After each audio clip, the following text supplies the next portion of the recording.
past few years, the South Carolina Institute of Archeology and Anthropology have found many great artifacts. Here's their story. In 2015, the South Carolina Institute of Archeology and Anthropology's Maritime Research Division retrieved some cannons from the PD River. These cannons being raised are from the end of the Civil War. They were once part of the CSSPD. Now they are a part of a large conservation project at the Warren Lash Conservation Center in Charleston, South Carolina.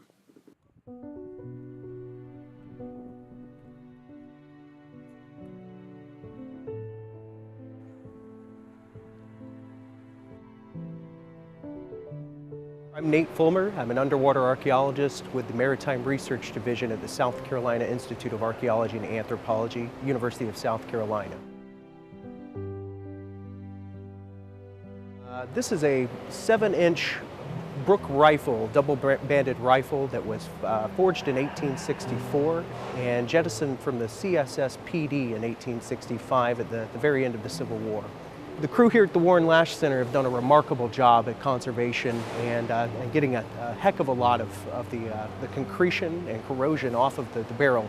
When we first dropped it in here, it was a bumpy mess, and as you can see, it looks pretty good today. They were basically abandoning the Mars Bluff Navy Yard at the time, and they heard there were gunboats coming and troops coming in their direction. To keep the boat and the cannons from falling into the hands of the Union, they jettisoned them overboard. The CSSPD was burned to the waterline shortly after the cannons were dropped out. It floated approximately half a mile down the PD River and sank on the bank there. We dropped these cannons off in September of 2015, and they've gone into a solution for now 3.5 years. The desalination process to ensure once they come out of solution that they don't rust immediately takes several years. Now we were quite lucky with these. They were in fresh water, had been in fresh water for 150 years.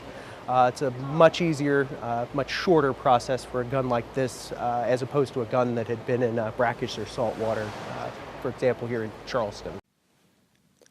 Even though the preservation was easy, there were a few engravings lost in the process. And this is some of the last existing footage of those engravings. We're going to be going out to do some remote sensing survey here in the next few weeks to see if we can potentially locate some targets to dive. My name is Ryan Bradley, and I am an underwater archaeologist with SCIAA MRD. What we're looking at here is a computer program called ArcMap, and ArcMap is a GIS program. GIS stands for Geographic Information System, and this red triangle represents the vessel that we're in currently.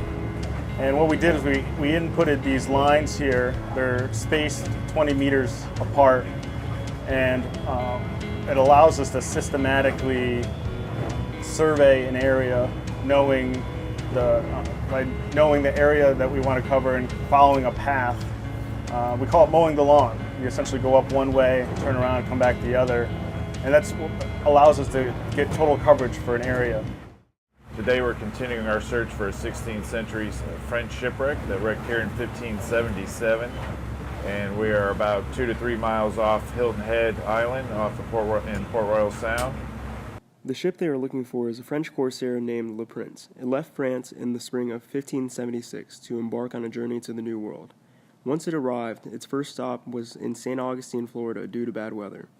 And as it sailed north, it is expected to have wrecked in Port Royal, South Carolina, and will be one of the first of its kind to be discovered in America. So we've started this project back in 2001, and then over the years have intermittently come back and done survey. Back from about 2001 to 2004 was when we were really coming pretty much every spring and fall and doing the survey. So we've completed about 3/4 of our survey block.